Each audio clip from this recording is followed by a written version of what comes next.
오늘 예배를 통해서 예수 그리스도의 이름으로 하락되는 하나님의 자녀되는 권세의 은총이 여러분의 영혼 가운데 그대로 임하시기를 주의 이름으로 축원드립니다.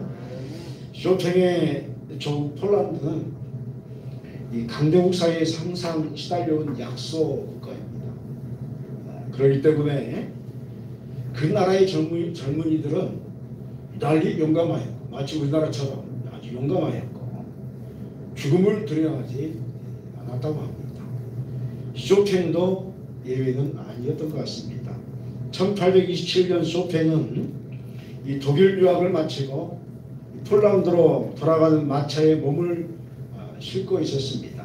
그때 같이 타고 있던 많은 승객들이 공교롭게도 폴란드라는 나라를 놓고 입방아를 찌우며 쇼팽에게 들으라는 듯 비웃고 아주 멸시하는 것이었습니다. 이 참을 수 없었던 쇼팽은 마차가 어느 마을 식당 앞에 도착하자마자 쏜살같이 뛰어내렸습니다. 한참을 두리번거리더니 그 피아노를 발견하고 그래서 건반을 두드리기 시작합니다.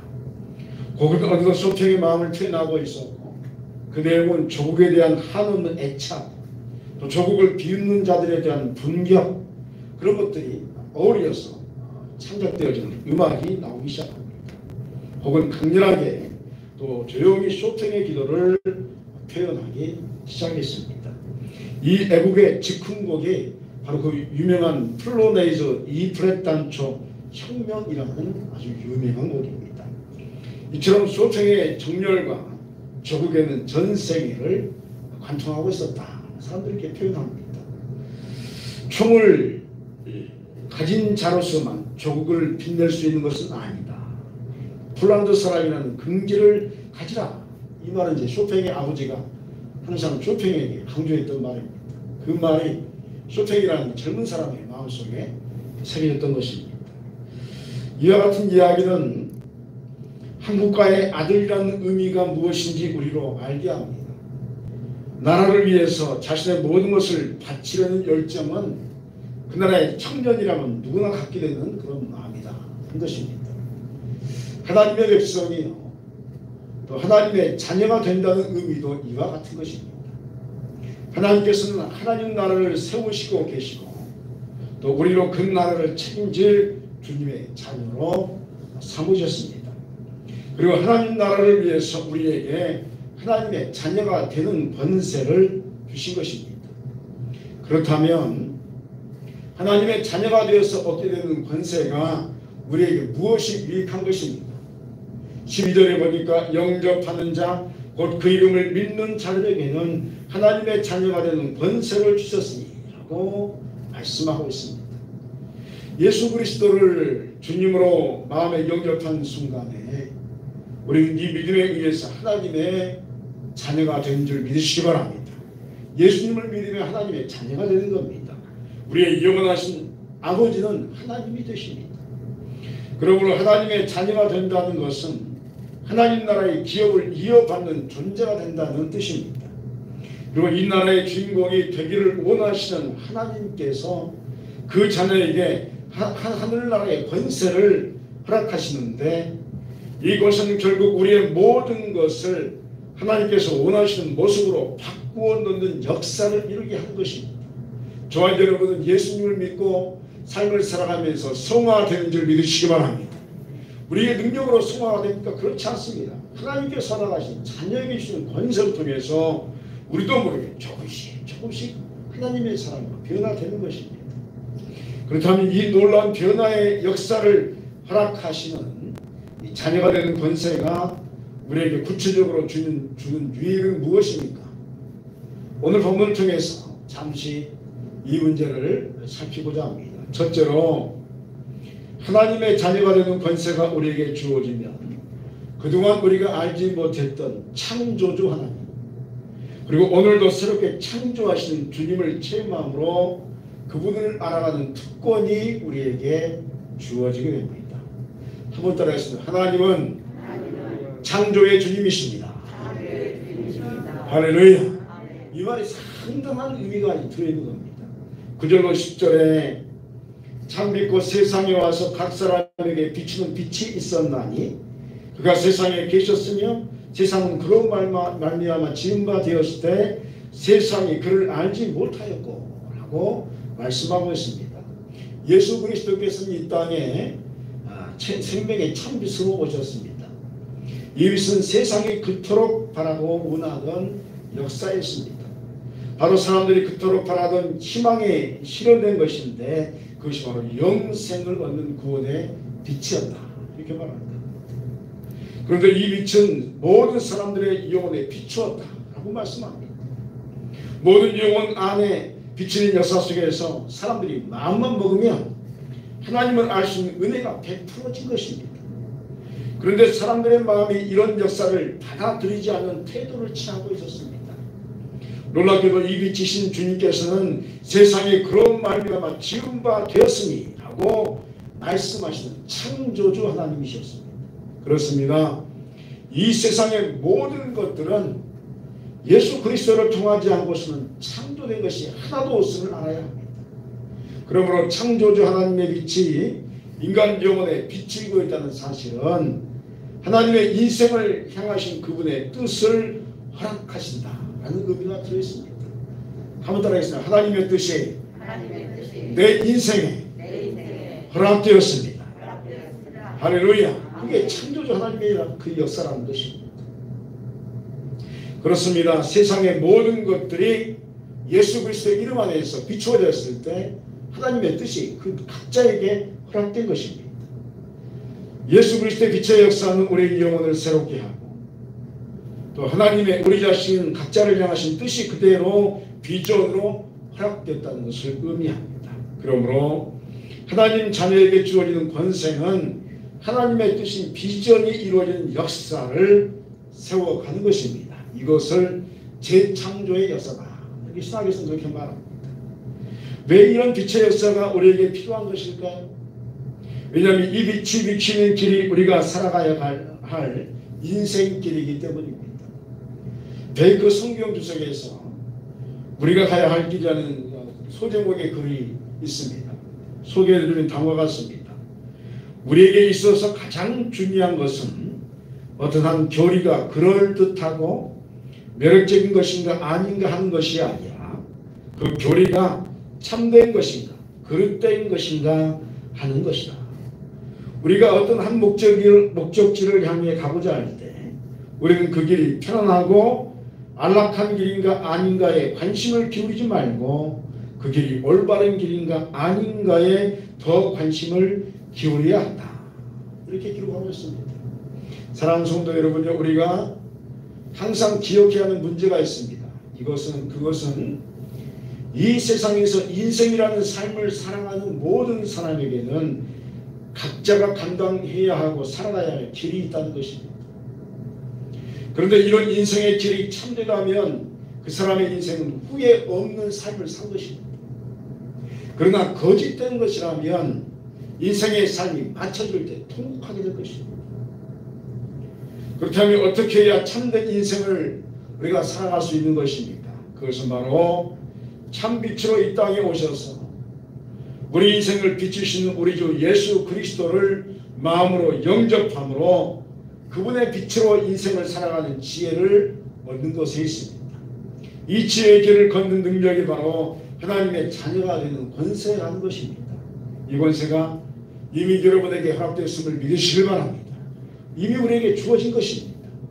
둘째로 보면 그렇다면 이 권능이 무엇이기에 이런 참된 인생을 살아가게 하는 것일까요? 이에 대해서 혈통과 육정과 뜻의 이야기를 본문은 우리에게 말씀해 주시고 있습니다. 13절에 이는 혈통으로나 육정으로나 사람의 뜻으로 나지 아니하고 오직 하나님께로부터 난 자들이냐고 말씀하고 있습니다. 예수 그리스도를 마음으로 믿고 입으로 시인한 것을 뭐라고 하냐면 영접한다 이렇게 말합니다. 다시 말하면 예수님을 내 인생의 주인으로 영접하는 것이고 구세주로 영접하는 것입니다. 이런 영접을 하면 그 사람은 거듭난 존재가 됩니다. 다시 태어났다. 온 어견이 했다. 그런 뜻입니다. 그래서 하나님의 자녀가 되었다. 이렇게 말하는 것입니다. 이 거듭난 변화의 역사에 대해서 말씀은 혈통으로나 육정으로나 사람의 뜻으로 나지 아니었다. 이렇게 말씀합니다. 여러분, 한민족에 속한 사람이 되기 위해서 여러분 혈통적으로 그리고 육정이라는 족보로 그리고 사람의 뜻 안에서 세워지는 역사를 통해서 민족의 일원이 될 수 있습니다. 저와 여러분이 한민족인 줄 믿습니다. 우리가 계보로 또 혈통으로 내 아버지가 한민족이요, 내 할아버지가 한민족이요. 그러니까 한민족이죠. 그런데 하나님 나라의 백성이 되고 하나님의 자녀가 된다는 것은 이런 것과는 전혀 상관이 없다는 것입니다. 오늘 말씀이 그 이야기 하는 겁니다. 이 말씀을 반대로 말하면 혈통으로 하나님 나라의 백성이 될 수 없다는 것입니다. 오직 믿음의 영적 혈통으로만이 하나님 나라의 백성이 될 수 있다 하는 말입니다. 또한 사람의 육적인 족보를 따라서 하나님 나라의 백성이 되는 것이 아닌 이 땅의 인카네이션, 성육신하신 역사에 믿음으로써 동참함으로 하나님의 자녀가 된다. 그리고 이 역사 안에 들어서는 것은 사람의 뜻과 계획에 의해서 되지 못한다는 것입니다. 오직 하나님 아버지의 뜻 안에서 부르심을 받은 자들이 하나님의 자녀요, 하나님의 백성이 될 수 있다 하는 것입니다. 그래서 복음은 만민 앞에서 평등한 줄 믿습니다. 모든 사람에게 동시에 평등하게 주어지는 겁니다. 흑인이든 백인이든 황인종이든 상관없이 누구에게나 동일하게 이 혈통의 역사, 믿음의 혈통의 역사가 주어진다 하는 것입니다. 그러므로 사랑하는 여러분이요, 여러분의 심령에 믿음이 있으면 또 구원의 확신이 있다면 여러분은 하나님의 영적 믿음의 혈통과 성육신의 은총과 하나님의 부르심의 뜻 안에서 하나님의 자녀가 되었음을 믿으시길 바랍니다. 우리 하나님의 자녀가 된 것입니다. 하나님의 혈통과 성육신의 역사와 부르심의 뜻 안에 있는 자들이 받는 축복에 대해서 이 가나안 땅을 바로 앞에 둔 이스라엘 12정탐꾼 이야기는 우리에게 많은 영적 교훈을 주고 있습니다. 민수기 13장 25절 이하에 보면 모세와 이스라엘 백성들이 가나안 땅에 들어가기 전에 이 가나안 땅을 정탐하는 것이 필요하다라고 판단하게 됩니다. 그래서 각 지파에서 대표로 한 명씩을 보내서 12명을 가나안 땅에 40일 동안 다 들어가서 다 살펴봐라. 땅이 어떤지, 척박한지 좋은지 지도도 그리고 어떤 성이 있고 어떤 민족이 사는지를 살펴봐라 해서 이제 정탐꾼을 보내게 됩니다. 그랬더니 가나안 땅이 젖과 꿀이 흐르는 땅입니다. 갔더니 너무너무 좋은 겁니다. 포도송이 그냥 큼직큼직하고 나중에 올 때 그거를 막 짊어매고 오지요. 그리고 너무너무 좋은 땅, 하나님께서 정말로 아브라함에게 허락하셨던 언약하셨던 땅이라는 것을 12명 모두 동의합니다. 그런데 놀라운 것은요, 이 12명의 정탐 중에서 10명은 뭐라 하냐면 그 땅이 좋은 땅이긴 한데 거기는 안악 자손들이 있었다. 그러니까 막 2m짜리 사람들이 막 살고 있다는 거지. 쉽게 말하면 우리말로 하면 거대한 사람들. 싸움하면 우리는 메뚜기 같고 그 사람들은 엄청난 그런 큰 사람들인데 그 사람들 앞에서 우리는 아무것도 아니다. 들어가면 우리는 무조건 지게 돼 있다. 그렇게 보고 이 말을 들으니까 이스라엘 백성들이 막 통곡을 하는 겁니다. 이 기가 꺾이는 거죠. 우리 어떡하냐, 들어가지도 못하고. 그럴 때 여호수아 갈렙이 이에 반대하면서 우리가 곧 올라가서 그 땅을 취하자 능히 이기리라 이렇게 말합니다. 올라가면 하나님께서 함께 하시기 때문에 그들은 우리의 편이다 그런 이야기를 합니다. 그런데 이 이스라엘 백성들이 누구의 말을 듣냐면 10명의 말을 듣는 거예요. 숫자가 10명이 더 많잖아요. 그렇죠? 10명이 더 많으니까 10명의 말이 더 맞다 해가지고 그들이 전쟁을 포기하고 하나님을 불신하는 모습을 보이게 됩니다. 그래서 하나님께서 이스라엘의 그 모든 그 무리들을 광야로 되돌리기만 합니다. 거기서 많은 사람이 죽죠.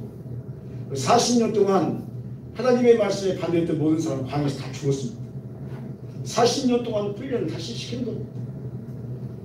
그래서 그들의 불신의 모습 하나 때문에 40년 광야 생활을 시작합니다.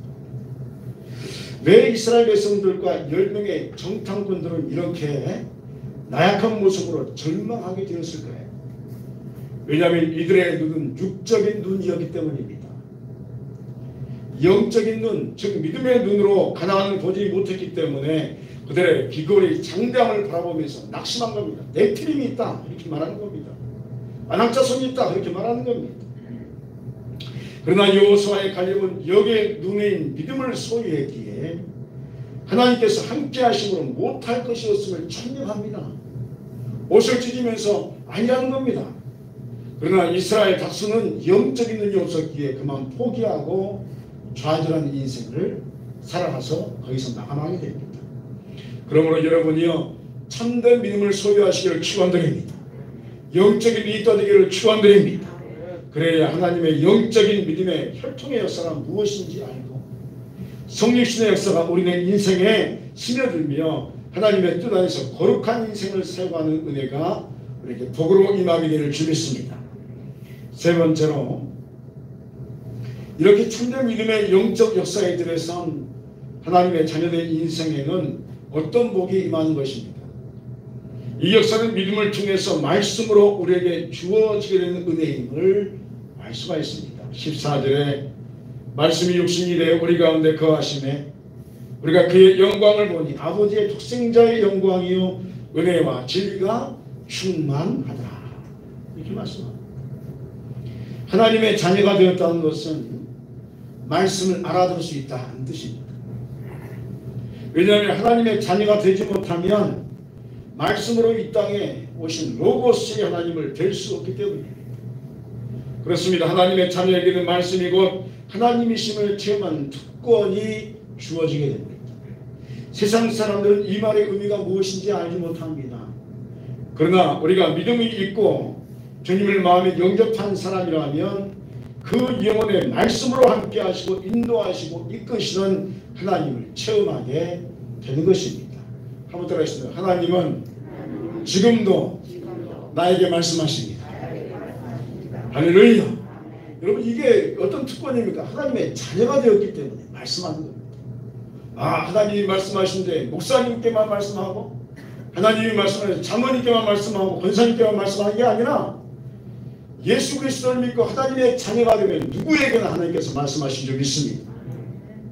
그리고 예배의 시간을 통해서 선포해야 되는 설교의 말씀을 통해서 또한 저와 여러분에게 말씀하신 적이 있습니다. 하나님은 말씀하시는 하나님이십니다. 자녀가 된다는 것은 주님의 권능으로 말씀을 받아들일 수 있으며 들을 수 있으며 또 물을 수 있으며 기도하고 예배 드릴 수 있다는 의미인 것입니다. 그러므로 여러분이요 믿음으로 여러분이 하나님의 자녀라면 이제 주님의 말씀의 영광을 구하시기 바랍니다. 말씀으로 임하여 주시옵소서. 디트리 모네토라는 사람은 끊임없이 기도했던 게 뭐냐면 하나님 앞에 주여 내게 한 말씀만 주옵소서. 그 위대한 신학자가 뭐라고 하면 주여 내게 한 말씀이면 족합니다. 한 말씀만 주옵소서. 그거면 됩니다.